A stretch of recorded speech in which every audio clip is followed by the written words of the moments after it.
Welcome to another new video.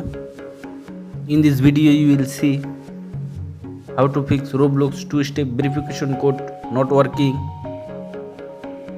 Please follow complete the process.